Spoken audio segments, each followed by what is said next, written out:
Coucou, aujourd'hui c'est en compagnie de mes poneys que je vous fais cette petite vidéo pour vous parler du parcours Flamme Jumelle et vous dire que bientôt je vais vous faire une vidéo ou un podcast pour vous dire où j'en suis. Moi j'ai vraiment dépassé l'étape du grand détachement. Même pendant un temps je me suis carrément éloignée du parcours, j'en ai vraiment eu besoin pour terminer de me détacher vraiment en profondeur, terminer d'aller guérir en moi mon hyperattachement, donc la dépendance affective, et puis mes blessures de rejet et d'abandon qui étaient vraiment très très fortes chez moi.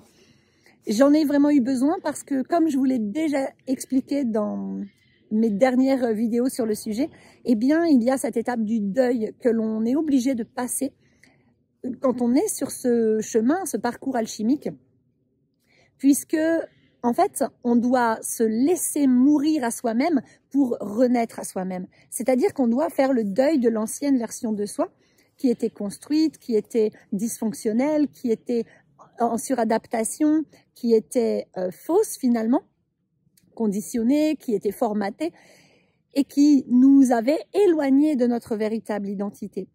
Et ce parcours nous y ramène, puisque l'autre nous ramène en miroir toutes nos blessures, ou en tout cas il vient appuyer sur toutes nos blessures pour les mettre en lumière, pour que l'on puisse en avoir conscience et que ça crée cette opportunité magnifique et parfois quand même très très inconfortable, voire violente, et bien de pouvoir aller accueillir cette part de nous blessée ou dysfonctionnelle et l'accepter comme elle est, apprendre à l'aimer comme elle est, l'écouter, la valider, la reconnaître, pour enfin l'apaiser et s'en libérer pour de bon. Et c'est comme ça que la transmutation, elle opère. Et donc, cette part de nous blessée qui nous poussait dans des comportements qui n'étaient pas authentiques et des comportements qui n'étaient pas bénéfiques ni sains pour nous-mêmes et donc ne l'étaient pas pour les autres et encore moins pour notre autre, entre guillemets, dans ce parcours, pour que l'on puisse vraiment déposer tout ça pour retrouver bien, notre véritable et authentique vérité, notre être originel, celui qui sait qui il est, qui sait quel est le sens de son incarnation, celui qui est aligné à ses valeurs, à ses principes, mais des principes qui sont souverains, naturels, l'être qui est connecté au grand tout, qui sait qu'il est multidimensionnel, cet être authentique qui connaît l'amour inconditionnel, c'est-à-dire aimer sans condition, sans attente et sans sacrifice. Et nous sommes venus nous incarner volontairement pour retrouver l'être authentique que nous sommes. Et c'est ça la transmutation. C'est je déconstruis, je dépose l'être construit que j'étais, donc le personnage, le faux self, les masques, vous appelez ça comme vous voulez, l'ego blessé, l'ego suractif, surdimensionné, pour revenir à l'être authentique, celui qui est en paix avec lui-même et dans toutes les parts de lui-même, celui qui est unifié en lui-même, c'est-à-dire que toutes les parts de lui-même se sont rassemblées et qui s'aime, se respecte, qui est plein de gratitude, rien que à l'idée de vivre, d'exister, qui est plein de gratitude pour la vie en général, mais pour son corps, pour son âme, pour la nature qui l'entoure, pour les gens qu'il côtoie, les gens qu'il a connus, les expériences qu'il a traversées et tous les apprentissages que la vie lui permet bien de vivre, puisque la vie, c'est l'apprentissage. La vie, c'est l'évolution. La source, la conscience universelle, dont nous sommes une parcelle, elle cherche tout le temps à grandir et à évoluer. Et comment est-ce qu'elle grandit? Comment est-ce qu'elle évolue? Par le biais d'apprentissage. Donc nous sommes venus apprendre pour grandir, pour permettre à cette conscience universelle de continuer d'évoluer. Ça, c'est la base de la vie.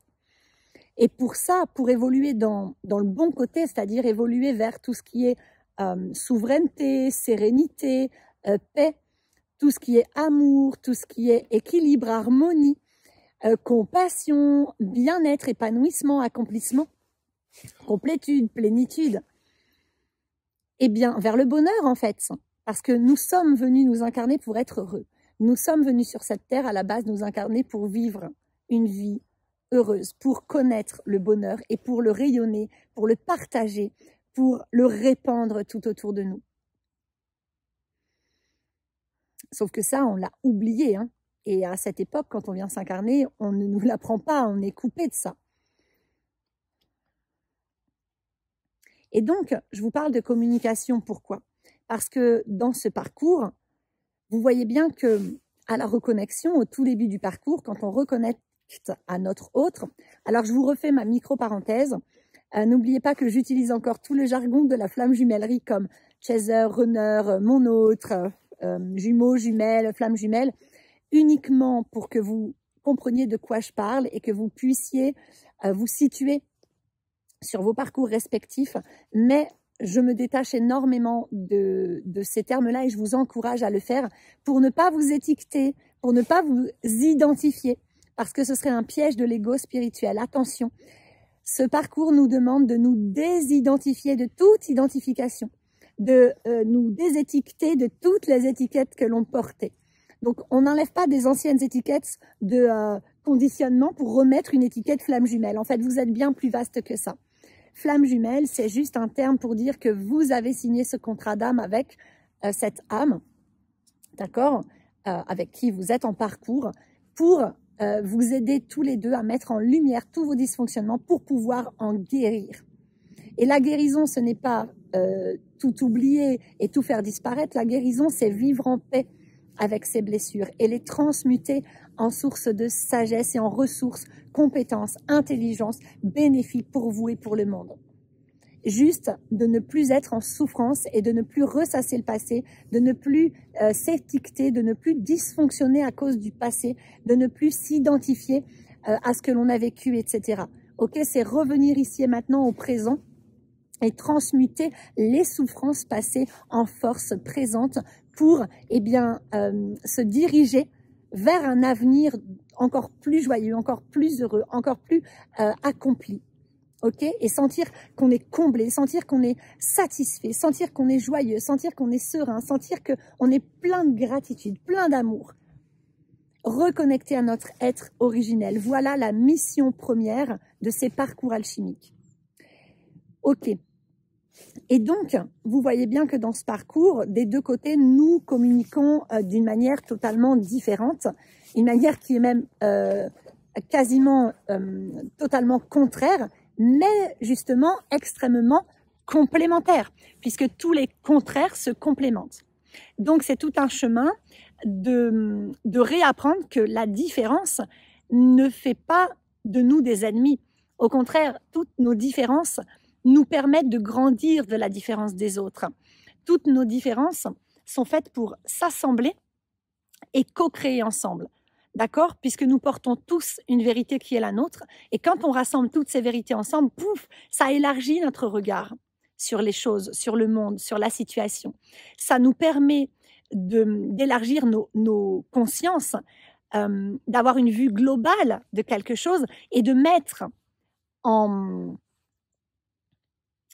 j'ai perdu le mot, de mettre ensemble, de rassembler toutes nos compétences, toutes nos ressources, toutes nos intelligences, tous nos regards sur le monde, toutes nos perceptions pour pouvoir réfléchir ensemble et créer ensemble de très belles choses pour l'humanité, pour le règne animal, végétal, minéral, bref, pour la Terre tout entière. Des choses intelligentes, faites dans l'amour, la bienveillance et l'humilité. Voilà, donc nous avons une immense force créatrice à l'intérieur de nous depuis notre être originel. Donc plus on revient à notre véritable identité, plus on peut rayonner nos talents naturels, nos ressources, nos missions de vie, raison d'être, contribution unique au monde, notre couleur, hein, et plus nous allons impacter le monde et œuvrer pour le changement de paradigme. Et quand on revient à notre véritable identité et qu'on commence à rayonner notre vérité et donc notre lumière, alors eh bien, nous attirons à nous et nous sommes attirés par d'autres êtres comme nous, d'autres artisans de lumière, d'autres personnes en parcours, hein. Moi, c'est mon cas, j'ai rencontré, et alors ce qui est assez drôle, c'est que plus je me détachais de mon autre, entre guillemets, et plus je rencontrais des flammes jumelles, des âmes jumelles, en tout cas des couples alliés, des couples conscients, alchimiques, qui se retrouvaient. Après, certains après 10 ans de séparation, un autre après 15 ans de séparation. Plus je découvrais aussi des couples alchimiques qui sont revenus, qui sont de retour ensemble après quelques mois ou quelques années de grande séparation et qui œuvrent déjà ensemble pour justement transmettre autour d'eux eh bien, une nouvelle façon de vivre le couple, pour révolutionner le couple. Parce que le couple représente la base de la relation. C'est la base du relationnel. Où est-ce que l'on peut vraiment grandir, évoluer le plus en profondeur, le plus puissamment dans nos relations? Eh bien, c'est dans la relation de couple. Et bien sûr, après, la relation parent-enfant qui est très puissante aussi. Mais dans la relation de couple, on va aller guérir la relation que l'on a à notre papa, la relation que l'on a à notre maman, la relation de couple que l'on porte en nous, les schémas répétitifs, les loyautés familiales, etc. On va vraiment aller guérir yin-yang. Et yin-yang, ce sont les deux polarités qui composent la source, la conscience universelle. La vie en toute chose est composée de yin-yang, comme je vous le dis souvent. Et depuis des millénaires, nous avons séparé le masculin et le féminin sacré en nous.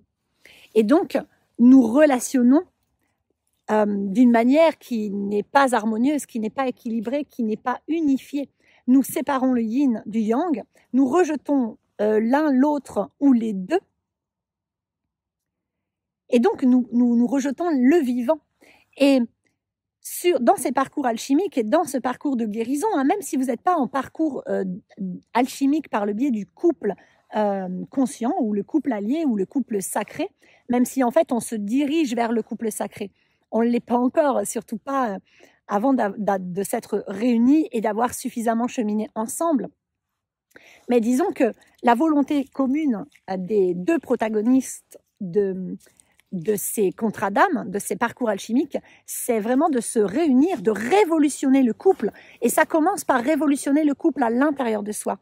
Je me réunifie d'abord en moi. Donc, j'apaise et je guéris mon féminin sacré yin. J'apaise et je guéris mon masculin sacré yang. Et je les remets en relation, dans une relation saine, épanouie, équilibrée, presque fusionnelle, puisque les deux ne peuvent pas vivre l'un sans l'autre, ils sont interdépendants. La vie ne peut pas exister avec une seule de ces polarités. C'est impossible. Vous voyez bien que s'il n'y avait que le soleil, donc la polarité yang, qu'il n'y avait pas la nuit, la lune, s'il n'y avait que le jour, vous voyez bien que la nature ne pourrait pas vivre et nous non plus. On a besoin du jour et de la nuit. Et c'est comme ça pour toute chose. Il ne peut pas y avoir de haut s'il n'y a pas de bas. Il ne peut pas y avoir de grand s'il n'y a pas de petit, etc. Et donc, le but premier de ce parcours, c'est dans la première partie, avant la réunion. De toute façon, je pense que la vraie réunion dans la matière ne peut pas arriver tant qu'on ne s'est pas réuni en soi. C'est d'abord de retrouver son autonomie. C'est je me réunis en moi et je retrouve mon autonomie, c'est-à-dire ma capacité à répondre à mes besoins par moi-même, à respecter mes limites, à sentir mes émotions, à connecter tous les aspects de mon être multidimensionnel, à être au contact de ma vérité, à oser l'exprimer.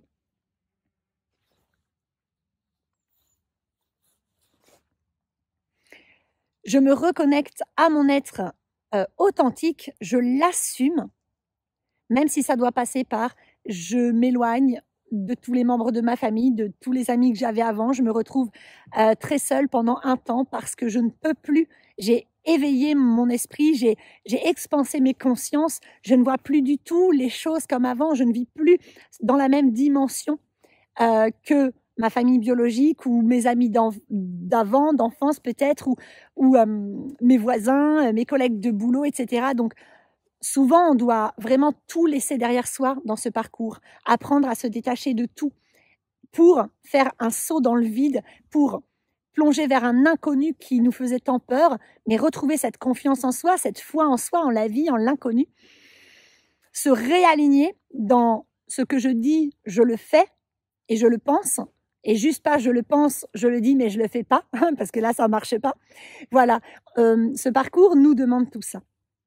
Et donc, pour y arriver, c'est très important d'avoir conscience de la communication et d'avoir conscience que c'est important de transformer notre façon de communiquer. Ça commence d'abord à l'intérieur de soi. C'est au lieu de se rejeter soi-même, de se dénigrer, de se flageller, de se rabaisser, de culpabiliser, de s'accuser soi-même, d'avoir honte d'être qui l'on est, et puis de refouler des parts de soi, eh bien, on va commencer à les accueillir, à les aimer, à leur parler. Parler avec nos enfants intérieurs, c'est une des premières étapes de ce parcours de guérison et d'alchimisation. C'est, je vais parler à mon féminin blessé, je vais parler à mon masculin blessé, et je vais retrouver des mots d'amour. Je vais me mettre à communiquer de manière non violente. Et là, je vous invite tous à suivre, si vous ne la suivez pas encore, l'apprentigirafe.com, c'est juste génial. Mais la CNV, ou lisez le livre de Marshall Rosenberg, les murs sont parfois des murs, mais parfois des fenêtres. Ou bon, le titre c'est quelque chose comme ça. C'est juste incroyablement inspirant. Moi, je l'ai lu il y a des années. Et ces 2 dernières années, je m'en suis beaucoup imprégnée, je m'en suis beaucoup inspirée, parce que quand on communique depuis l'ego, on est dans la blessure, et donc souvent on est dans le dysfonctionnement, on est dans la mémoire traumatique, et donc on est dans la lutte, on est dans la défense, on est dans la peur, on est dans le contrôle. Et quand on descend dans notre cœur au fil de ce parcours de guérison, qu'on commence à transmuter nos souffrances en amour, en sagesse, on descend dans notre cœur et on développe une humilité, une compassion beaucoup plus grande, une patience, une indulgence, une douceur, une compréhension de l'autre. On est beaucoup plus dans l'accueil de l'autre et de ce qui est comme c'est. On ne cherche plus à contrôler, on ne rejette plus tout ce qui n'est pas en accord avec notre vérité. On ne rejette plus ce qui ne correspond pas à nos croyances. On ne rejette plus les comportements qui diffèrent des nôtres. On ne croit plus tout savoir. On dépose l'orgueil, l'ego surdimensionné, la prétention. On arrête de vouloir avoir raison. Non, on comprend que chacun a sa vérité et on est dans l'accueil. C'est j'accueille l'autre tel qu'il est. Ça ne veut pas dire que je suis d'accord avec tout ce qu'il dit, avec tout ce qu'il prône, avec ses comportements, toutes ses actions, mais ça veut dire que j'accueille l'autre tel qu'il est. Je ne juge plus, je ne compare plus de « ah ça c'est bien, ça c'est mal, ah oui moi je suis mieux, moi je suis moins bien ». Non, c'est ok, on est tous logés à la même enseigne, on en chie tous dans cette vie en fait. On a tous nos casseroles, ok. On est tous un peu traumatisés, on a tous été conditionnés, on est tous éloignés de notre véritable nature. Et on est tous, ou peut-être pas tous, mais en tout cas, beaucoup de gens sont sur le chemin pour reconnecter à leur véritable identité. Et chaque chemin est unique et a ses complications, et à sa couleur, etc., à ses obstacles. Et il n'y a pas de personne meilleure que d'autres, en fait. Mais nous sommes tous importants. Nous avons tous une grande valeur. Voilà, donc retrouver cet amour universel, cette compassion universelle, pour les autres humains, mais aussi bien sûr les animaux, la nature. C'est beaucoup plus facile d'ailleurs de passer d'abord par les animaux, la nature, avant de se reconnecter à l'amour pour les humains. Après toutes les souffrances qu'on a vécues, les trahisons, les rejets, les violences, les injustices. Mais c'est le chemin qui nous est demandé, de pardonner, etc. Et une fois qu'on communique beaucoup mieux avec toutes les parts de soi en soi-même, qu'on a retrouvé une communication bienveillante, une communication sans jugement, une communication sans attente, une communication sans ego. L'ego ne veut plus avoir raison, l'ego ne veut plus gagner. Il a compris que débattre, être en lutte, être en guerre, chercher à convaincre à tout prix l'autre, chercher à prouver qu'on a raison, que l'autre a tort, tout ça, ça ne faisait que nous rabaisser. ça ne faisait que baisser notre taux vibratoire, ça ne faisait que créer des conflits, des guerres, des incompréhensions, des ruptures, de la souffrance. Et donc, on sort de ça sur ce parcours. Et à un moment donné, on se rend compte que waouh, on ne communique plus du tout comme avant. Et je vous le disais peut-être déjà il y a quelques mois, parce que c'était déjà le cas, je me disais déjà waouh, mais la capacité que j'ai aujourd'hui à dire ce que je pense sans avoir une boule dans la gorge, sans culpabiliser, sans avoir honte de ce que je ressens, sans avoir honte d'avoir ma sensibilité, sans avoir peur de m'exprimer et d'être rejetée, sans avoir peur de perdre l'autre, eh bien j'ai encore passé des paliers et des paliers. Et là, quelques mois après, je me rends compte à quel point la communication, mais c'est pas la communication tout court, c'est une communication non violente, respectueuse, bienveillante, sincère et dénuée d'attente, dénuée de contrôle ou de la volonté de convaincre. C'est vraiment je communique juste pour exprimer ma vérité sans accuser l'autre, ok, sans le pointer du doigt. Je communique pour exprimer mes besoins, pour exprimer mes ressentis à l'autre, pour que l'autre ait la chance et l'opportunité de savoir ce qui se passe en moi. Et je communique aussi pour demander à l'autre de m'exprimer sa vérité, ses ressentis, sa perception des choses, ses émotions et ses besoins, ses limites, etc. pour pouvoir respecter l'autre, le connaître. La communication est censée nous mettre en lien, puisque, je parle de communication verbale, puisqu'on communique à 80% de manière subtile, mais à 20% verbalement. Et malheureusement, dans cette société, on nous a appris à focaliser sur ces 20% de verbal. Et donc, c'est super important pour nous aujourd'hui. OK ? Même si, en parallèle, on développe d'autres formes de communication, on comprend aussi qu'on communique vibratoirement, télépathiquement, corporellement. On peut communiquer avec les yeux, on peut communiquer avec l'énergie, et c'est magnifique. Mais avant de retrouver ça, et de bien le maîtriser, et d'être entouré de gens qui l'ont retrouvé, qui le maîtrisent, c'est très important de passer par la communication pour arrêter de souffrir chacun dans son coin parce que on s'est pas dit la vérité, ou on a déformé la vérité, on a voulu protéger l'autre, on a voulu épargner l'autre. Voilà, vous voyez cette communication contrôlante, ou alors on veut convaincre l'autre, ou alors on veut gagner le débat ou la discussion, ou alors on attend que l'autre nous dise quelque chose comme ça et pas comme si. On attend de l'autre qu'il comprenne comme ça et pas comme si. Et quand on lâche tout ça, qu'est-ce que ça fait du bien de juste se dire, ok, on a chacun notre langage. Et dans ce parcours alchimique, on le voit bien. C'est-à-dire notre autre, au début du parcours et au milieu de parcours, ne parle pas le même langage. Ok ? Donc, apprendre qu'il y a plusieurs façons de communiquer. Il y a plusieurs langages. C'est comme si on parlait tous une langue unique qu'on avait créée soi-même. Ok. Et que ce langage, il est fortement imprégné de notre sensibilité unique, de notre vécu unique, de nos mémoires d'âme transgénérationnelles, karmiques, familiales uniques, etc., etc.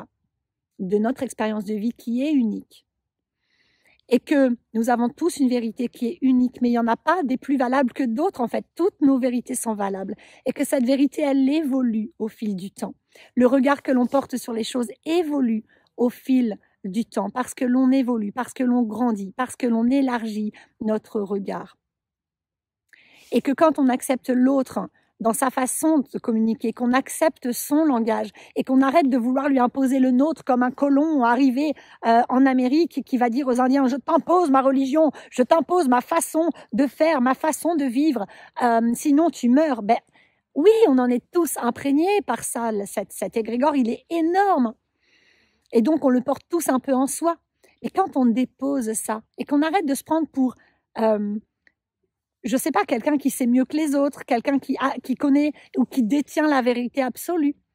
Quand on accepte vraiment cette différence, qu'on ouvre son cœur, parce que c'est ça l'ouverture de cœur, on n'a plus peur de cette différence.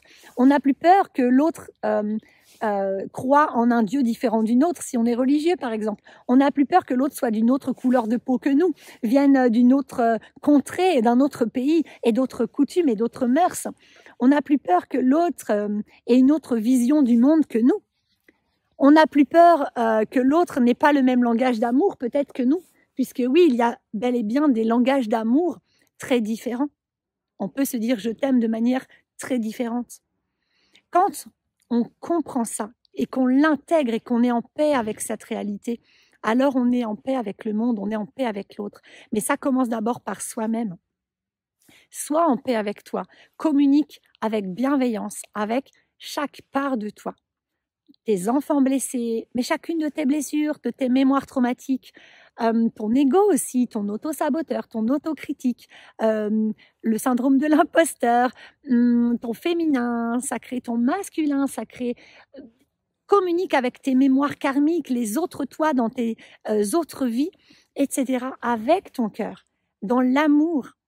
Dis-leur que tu es désolé pour toutes les souffrances vécues. Dis-leur que tu leur demandes pardon pour tout ça. Aime-les, dis-leur que tu les aimes et remercie-les. Ho'oponopono, je l'utilise maintenant depuis environ 7 ans pour énormément de soins. C'est juste une technique ultra puissante, ultra magique. C'est simple, c'est gratuit, c'est à portée de main de tout le monde. Il suffit de le faire en conscience et avec le cœur, c'est-à-dire avec une profonde et puissante sincérité. Et ça peut faire des miracles. Donc, communique de manière bienveillante, non violente avec toutes les parts de toi. Et tu verras que ça va t'amener à communiquer de cette manière-là avec les animaux, avec la nature, bien sûr. Et progressivement, tu vas pouvoir communiquer comme ça avec les autres, sans être faux, en étant dans ta vérité. Seulement, tu ne chercheras plus à imposer ta vérité. Tu ne chercheras plus à ce que les autres te demandent pardon. Tu n'attendras plus rien des autres, mais tu seras prêt à simplement exprimer cette vérité avec respect, avec non-violence, bienveillance. Et simplement, comme tu n'auras plus d'attente, eh bien, tu ne seras pas dérangé si en face, la réaction n'est pas celle que tu aimerais recevoir, voir. Si en face de toi, la personne ne comprend pas, n'accueille pas ta vérité, eh bien, c'est OK. Tu sauras passer ton chemin. Tu ne seras pas blessé. Tu ne seras pas déçu. Tu ne seras pas en colère. Parce que tu n'auras plus d'attente. Parce que tu ne communiqueras plus pour gagner quelque chose. Tu ne communiqueras plus pour convaincre l'autre. Tu ne communiqueras plus pour forcer l'autre, pour contrôler. Tu ne communiqueras plus dans la peur, dans le stress. Et donc dans le mensonge, parce qu'on se ment à soi-même et on ment aux autres quand on n'est pas parfaitement dans sa vérité. Mais on ne le fait pas exprès, on nous l'a appris. On est conditionné. Et donc, quand tu vas te mettre à communiquer comme ça avec les autres, tu vas sentir vraiment que tu as transmuté quelque chose en toi et que la communication, elle est à la base de toutes les relations et que ça va transformer totalement ta manière de relationner avec le monde. Et donc, alors, ça va totalement transformer ta manière de communiquer et donc de relationner avec les membres de ta famille, même si tu les auras sûrement mis à distance, parce que dans ce parcours alchimique, beaucoup d'entre nous se retrouvent vraiment à distance, voire quittent totalement leur famille biologique. Voilà, je constate, c'est quelque chose qu'on est très nombreux à vivre. Ok, au début c'est douloureux, mais je vous rassure, au bout d'un moment, on est très en paix avec ça, très aligné, parce qu'on a retrouvé notre autonomie, et notre vérité intérieure et notre valeur. Mais on sait mieux communiquer avec nos amis, et d'ailleurs souvent à cette période-là, on rencontre de nouvelles personnes avec qui on va revivre peut-être des schémas répétitifs, mais d'une manière beaucoup plus douce, beaucoup plus raccourcie, courte, paisible, même des fois amusante. Moi, ça m'a vraiment amusée récemment de revivre à nouveau pour la deuxième fois un mini bout de mon parcours alchimique flamme jumelle avec une personne que j'ai rencontrée il y a quelques mois. C'était amical, mais à un moment donné, il a eu le même comportement qu'avait eu mon autre il y a quelques années. Et ça m'a permis, d'une manière beaucoup moins douloureuse, alors oui, j'ai versé quelques larmes quand même, ça m'a piqué à des moments, mais tout de suite, j'ai compris, tout de suite, ça m'a ramené à, oui, ma relation à mon père.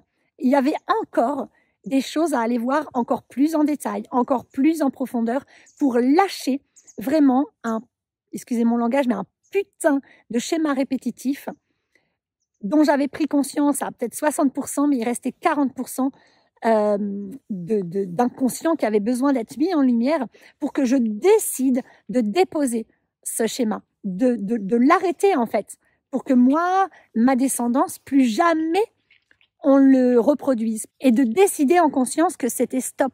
Moi, j'allais être le membre de ma famille qui disait stop, qui sortait définitivement de ce dysfonctionnement, de ce schéma répétitif, totalement obsolète, ok, dans le rapport homme-femme, bien sûr.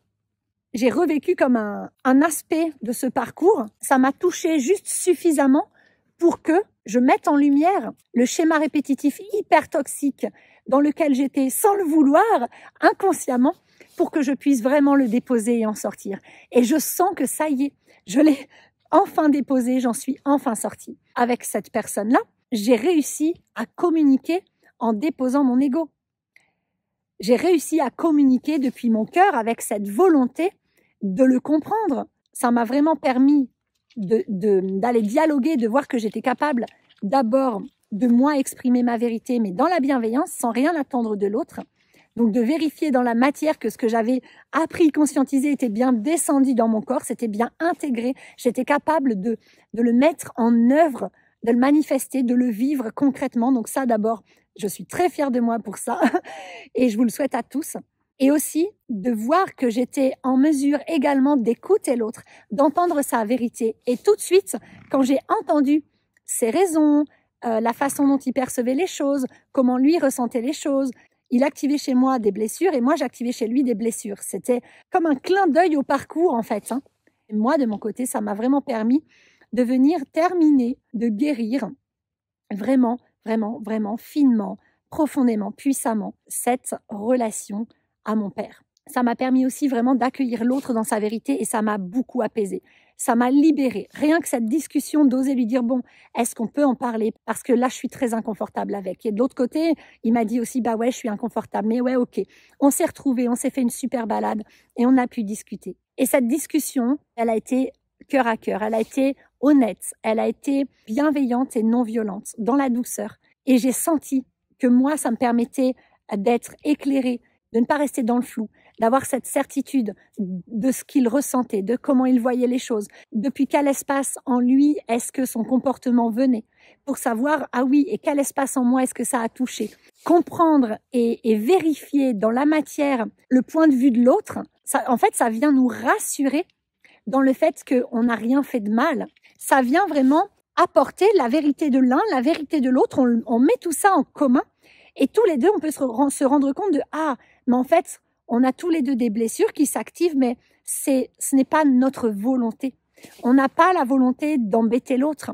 On n'a pas la volonté de se blesser ou de se déranger. Le fait d'être en communication non violente, je le répète, bienveillante, sans attente, depuis le cœur, et une communication vraiment sincère, vraie,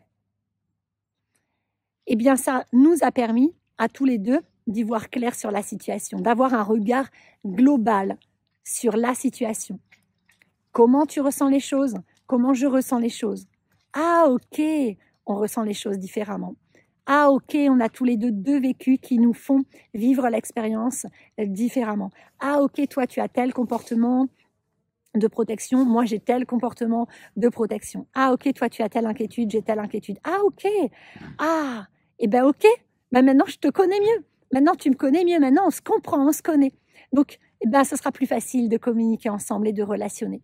Parce qu'on est dans nos vérités, parce qu'on s'est ouvert dans notre vulnérabilité. On arrête de se cacher, on arrête d'être dans les non-dits. Parce que le non-dit, le fait de ne pas communiquer les choses, et là je pense particulièrement aux dits runners, donc les polarités souvent qui ont un profil d'attachement évitant, eh bien les non-dits, le fait de ne pas dire les choses pour ne pas faire souffrir l'autre, ça fait profondément souffrir les chasers ou les polarités anxieuses. Pourquoi? Parce que les polarités anxieuses, donc les dits chasers, ont vraiment un énorme besoin de clarté. Certitude, oui, mais c'est surtout de la clarté. Quand un chaser ou une polarité anxieuse n'est pas dans la clarté, quand il est dans le flou, il se fait des films, il se tourne 1500 films à la minute dans sa tête et il a peur. Il a peur, il ne sait pas où est-ce qu'il a foiré, où est-ce qu'il a déconné, où est-ce qu'il a merdé. Et pour un chaser ou pour une polarité anxieuse, décevoir l'autre, c'est quelque chose de terrible, terrible. Et quand l'autre ne communique pas, alors on peut tout croire, tout s'inventer. Moi, je le sais parce que je l'ai beaucoup vécu, c'est ultra flippant. Ça me met dans un inconfort, dans une souffrance qui par moments est intolérable. En tout cas, elle a été intolérable. Et aujourd'hui, je trouve plus de clarté parce que je suis plus claire avec moi-même et parce que j'ose aujourd'hui dire à l'autre, ok. Et là, c'est ce que j'ai fait dans ce que je viens de vous raconter. J'ai vraiment dit à la personne, écoute, là, je comprends pas. C'est vraiment flou pour moi et ça me rend très inconfortable. Est-ce qu'on pourrait discuter pour que je puisse y voir plus clair? Et la personne a accepté et je lui en suis très reconnaissante. C'était pour moi une très, très belle expérience de vie. Ça n'a pas été si inconfortable que ça. J'ai trouvé ça même plutôt facile pour ma part de communiquer. Pour sa part, je pense qu'il a été quand même assez inconfortable. Mais aujourd'hui, on s'entend très bien, tout va bien. Et moi, dès qu'on a eu cette communication, ça a libéré quelque chose parce que ça y est, j'y voyais clair. Parce que je savais qui il était. Parce que, voilà, je comprenais ce qui se jouait. Et pour certaines personnes, c'est très important de comprendre ce qui se joue, d'y voir clair. Pour ne pas partir dans de la parano, pour ne pas partir, on dit la parano, mais c'est juste des inquiétudes, ok? Des fois, juste d'accueillir qu'on ne sait pas, ça peut être très difficile quand on a posé une question et qu'on n'a pas eu de réponse, ou quand nous, on a vécu les choses d'une manière très intense et que l'autre en face nous a dit « oui, moi aussi », puis d'un coup « oh ben non, en fait ». Mais on a besoin de comprendre pourquoi ce retournement de situation. Parce que ça nous met vraiment, vraiment dans des souffrances terribles qui peuvent paraître insurmontables de ne pas y voir clair, de ne pas savoir qu'est-ce qui a déclenché ça, qu'est-ce qui a créé le conflit ou la rupture ou l'éloignement ou le silence, pourquoi, pour pouvoir se situer soi-même, savoir, ok, comprendre les choses, comprendre où est-ce que l'autre ne s'est pas senti respecté, où est-ce que l'autre a eu peur, parce que nous, ça nous tient à cœur que ça fonctionne en fait, qu'on puisse communiquer, qu'on soit dans la vérité, qu'on soit dans l'authenticité, même si on ne l'est pas toujours au début, milieu de ce parcours, c'est quelque chose qui nous est, qui est cher à notre cœur et que l'on recherche en permanence. Voilà, donc la communication permet de connecter et d'exprimer sa propre vérité et d'accueillir la vérité de l'autre. Et ce parcours nous demande de revenir à la vérité, à l'authenticité, donc la vérité la plus pure de notre être, et de communiquer vrai. Donc plus vous allez apprendre à communiquer vrai avec vous-même, les parts de vous, puis avec vos proches, et plus, quand vous allez pouvoir être au contact de votre autre, vous allez être capable d'être dans cette véritable communication. Une communication sincère, juste, une communication du cœur.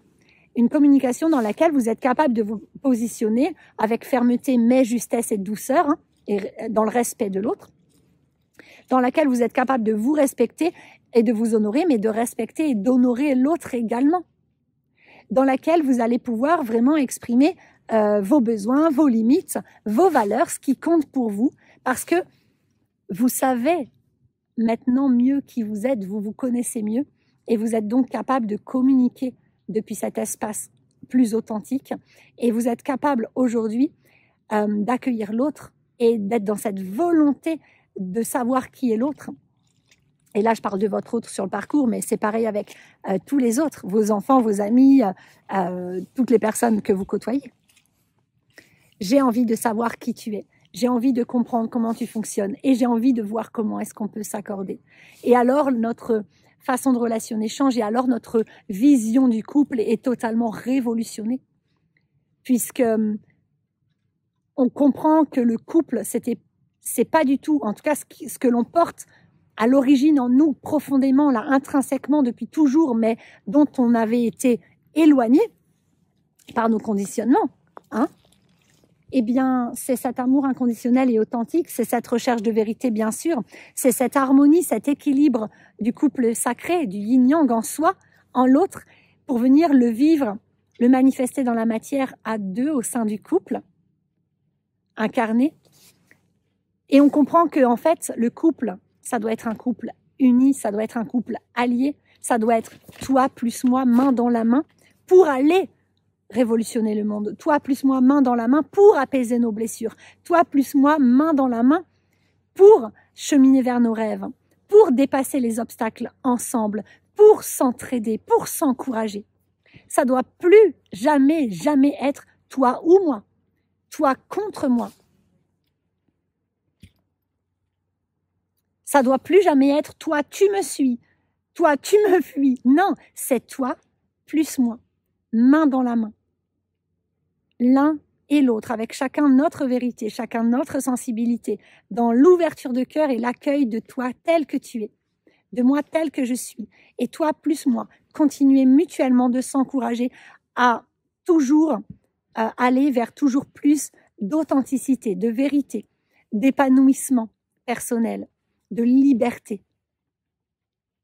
C'est toi plus moi, c'est le couple allié, c'est le couple conscient, c'est toi plus moi, c'est pas 1 plus 1 égale 2, c'est 1 plus 1 égale 3, c'est toi plus moi, il y a toi, il y a moi et il y a nous. Et nous, on le nourrit chacun, tous les deux. Moi, je me nourris moi, toi, tu te nourris toi, et ensemble, on nourrit le nous. C'est une entité, l'entité du couple. Le couple devient vraiment une entité, c'est le nous.